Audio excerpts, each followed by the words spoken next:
The 19th plenary meeting of the General Assembly is called to order. We shall continue the general debate. The Assembly will hear a statement by His Excellency Perry Gladstone Christie, Prime Minister and Minister of Finance of the Commonwealth of the Bahamas. May I request protocol to escort His Excellency?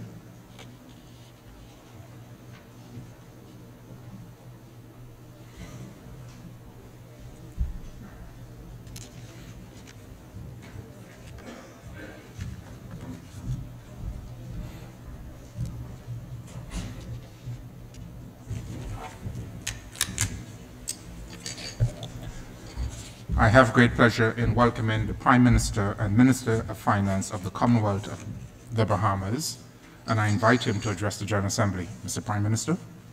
Thank you very much.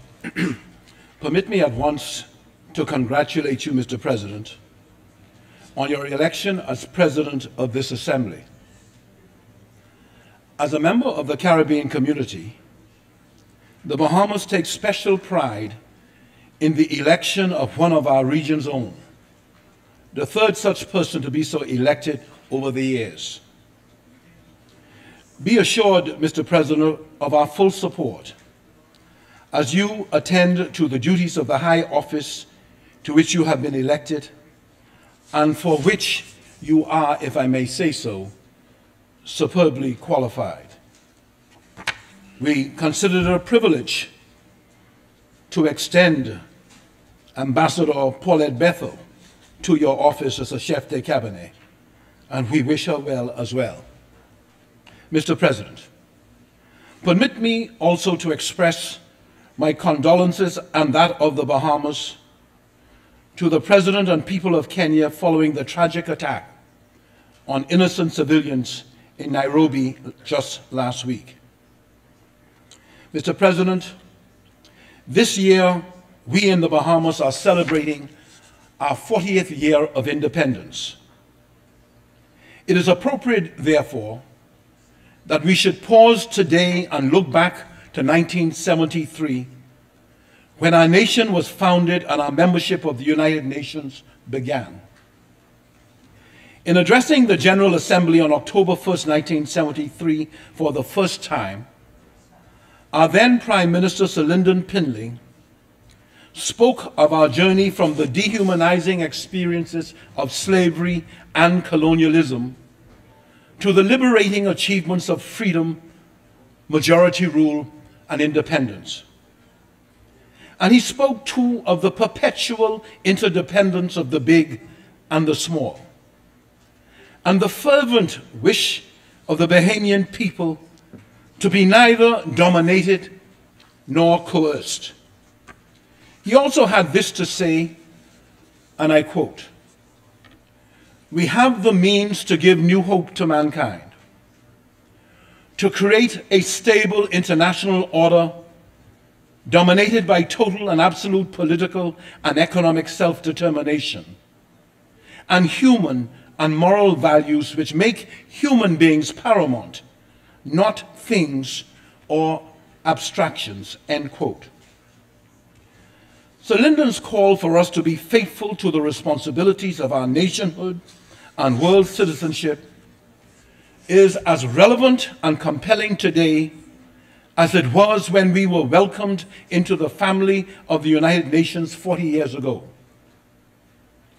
As the present Prime Minister of the Bahamas, I have therefore come here today on behalf of the people of the Commonwealth of the Bahamas to renew our pledge to play our part, to help make our planet the place of peace and stability, and of collaborative endeavor and mutual support that it was intended to be and must be for the good of all humankind. But, Mr. President, we need to ensure that such pledges are not just so many catchy phrases. We need to not only talk the talk, but walk the walk. And we in the Bahamas are determined to do just that. That is why, to cite one very recent example, My Minister of Social Development, Melanie Griffin, on Tuesday of this week, here in New York, signed the United Nations Convention on the Rights of the Disabled on behalf of the Bahamas. This is an important step forward that we have taken, marrying our rhetoric to our actions and syncing our domestic agenda to our international obligations. We intend to ratify this convention in the shortest possible time, and we will introduce in our Parliament later this year the necessary legislation to protect the rights of the disabled and to give full effect to our obligations under the convention.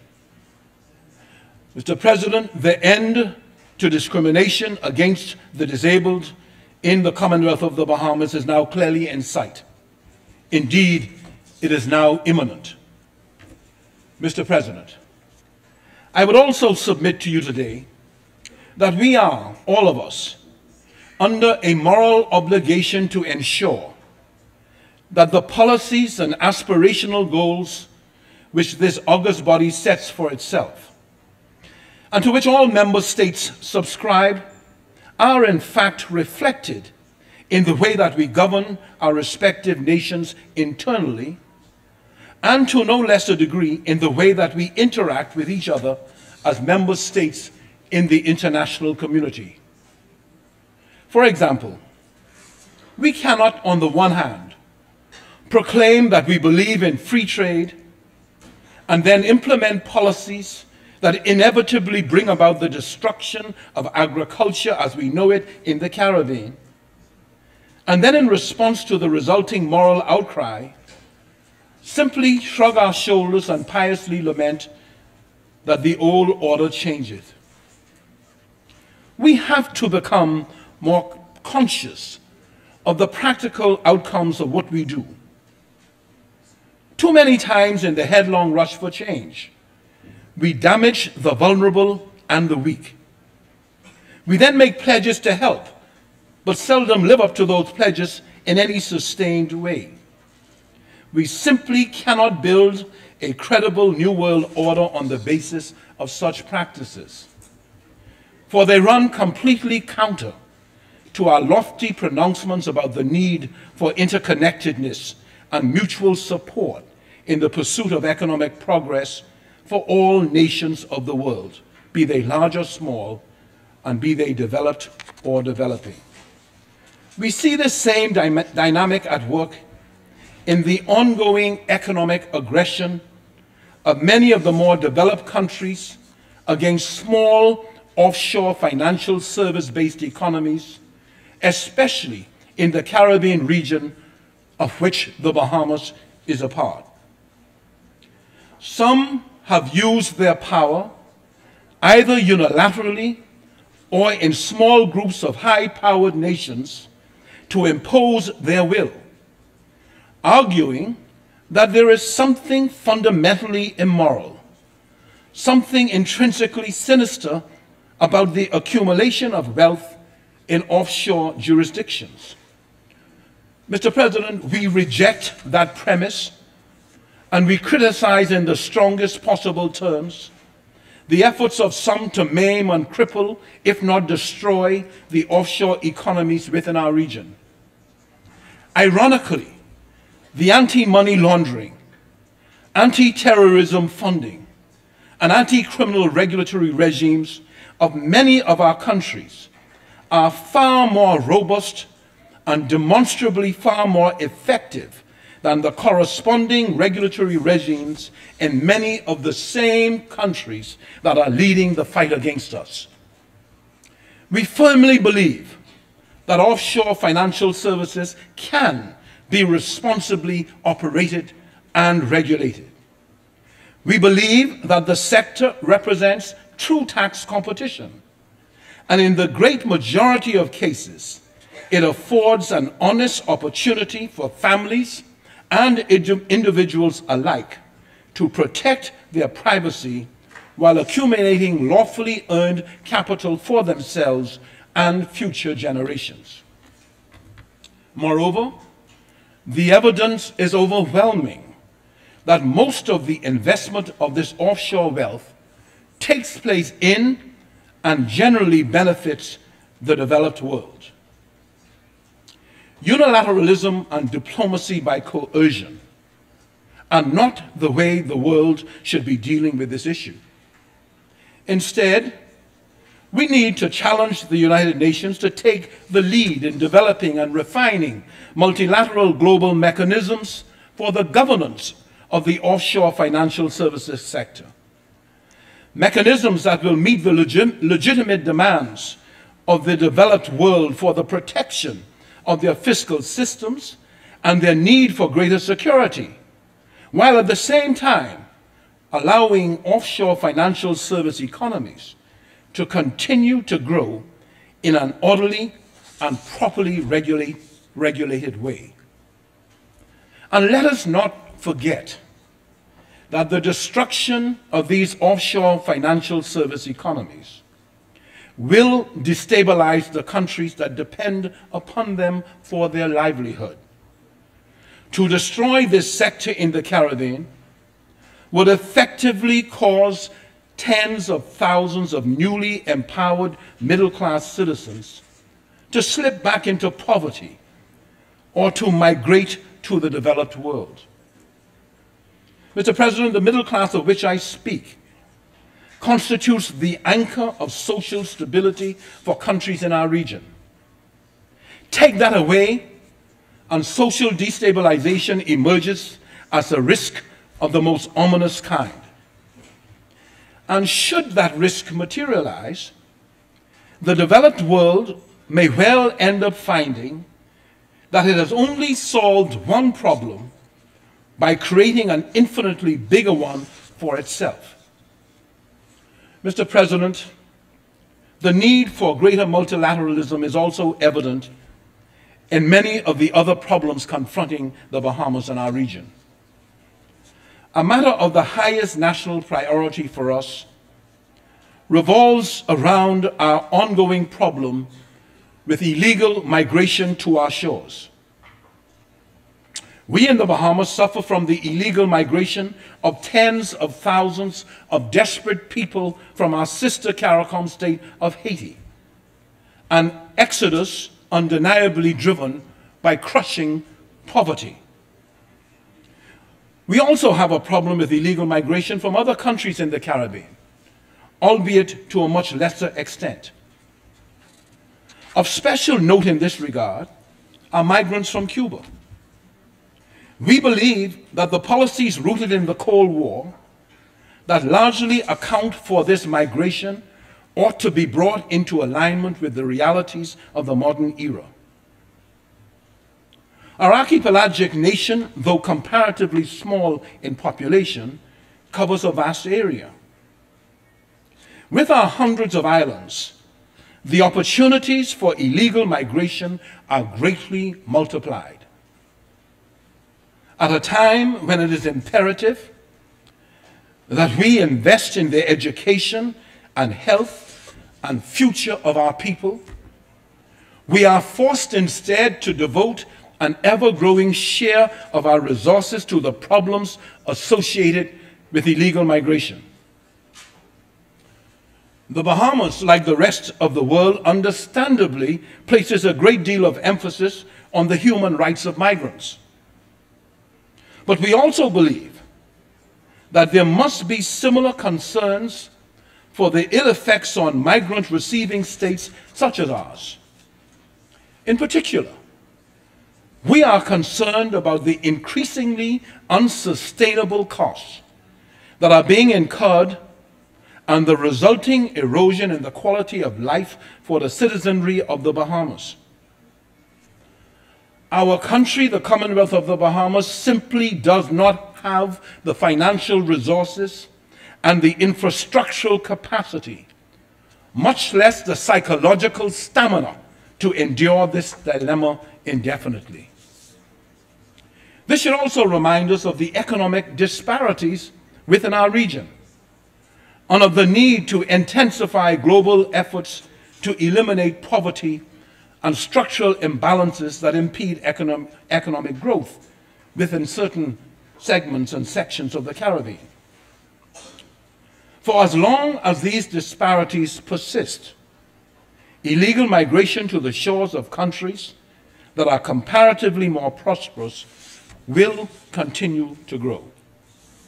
Mr. President, another problem that is of special concern to us is the continuing influx of guns and the increase in gun-related criminality, not only in the Bahamas, but throughout the region. As a world community, there is, I am convinced, a great deal more that we can do and should be doing to fight this common menace. The Bahamas has this year signed the Arms Trade Treaty, and we encourage all states that have not already done so to sign this treaty as well. And to those countries that produce the guns that end up taking innocent lives and causing terror in our communities, we implore them to become more proactive in controlling the export of guns. We implore them to step up the policing of their own borders against arms traffickers. We therefore call for a more robust surveillance and reconnaissance measures to be instituted. We have already the experience of the joint anti-drug operational activities with the United States of America. However, more resources ought to be employed in a region-wide effort to fight crime. In particular, we call for a massive increase in joint tactical operations so that more air and maritime assets can be consistently deployed so that the thousands of square miles that comprise the territorial waters of Caribbean states can be more effectively patrolled. We in the Bahamas stand ready to play our part in these joint efforts, without which the war on arms trafficking, human smuggling, and the transshipment of illicit drugs will never produce the victory we all strive for. Mr. President, in a recent talk that I gave to a meeting of the International Monetary Fund that the Bahamas hosted for the region, I made the point that we must all seek to mitigate the vulnerabilities of our small states in the CARICOM region. Of particular concern in this regard, we have as yet been unable to disabuse the international financial organizations of their conviction that GDP per capita is by itself an accurate measure of the wealth of a nation or of its state of development. The result of the continuing adherence to this dogma and the policies that have flowed from it is that the international financial assistance needs of countries in our region are being erroneously assessed and misunderstood. I therefore join all of those and call again for a revamping of the criteria in this regard, so that the true financial assistance and development needs of developing countries can be evaluated in a fairer and more balanced and pragmatic way. Mr. President, another significant vulnerability for us concerns the environment and the need to address comprehensively issues of climate change. Mr. President, the Bahamas is surrounded by the sea and is low-lying. Indeed, 80% of the land mass of the Bahamas is below 5 feet or 5 feet of sea level. The implications of climate change and associated rises in sea levels are therefore obvious for my country and its people. I would submit that the world, particularly the developed world, has a stake in resolving these issues. For while countries such as ours may be the victims of climate change, we are not among the countries that are, in fact, largely responsible for the climate change that threatens our future and that of the planet. Mr. President, In the Bahamas, we are waging our own battles. We are putting our fiscal house in order. We are introducing innovative tools to fight crime. We are training a new generation for 21st century jobs. We are creating new partnerships to tackle our most pressing problems.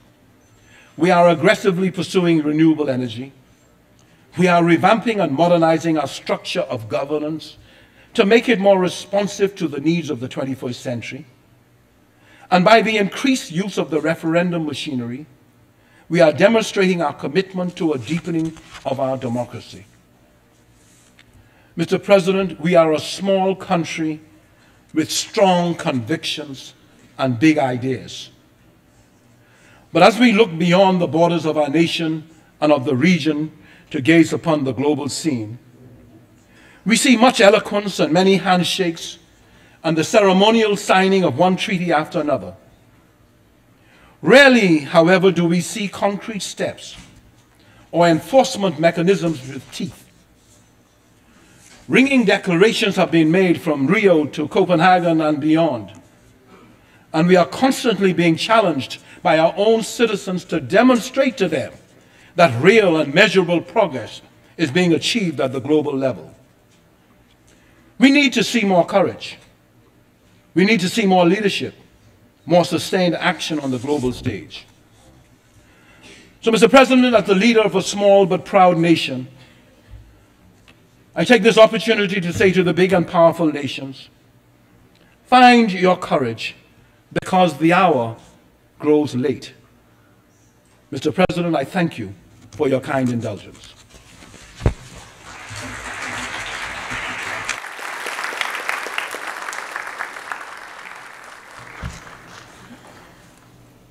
On behalf of the General Assembly, I wish to thank the Prime Minister and Minister of Finance of the Commonwealth of the Bahamas, His Excellency Perry Gladstone Christie, for the statement just made, and I request protocol to escort His Excellency.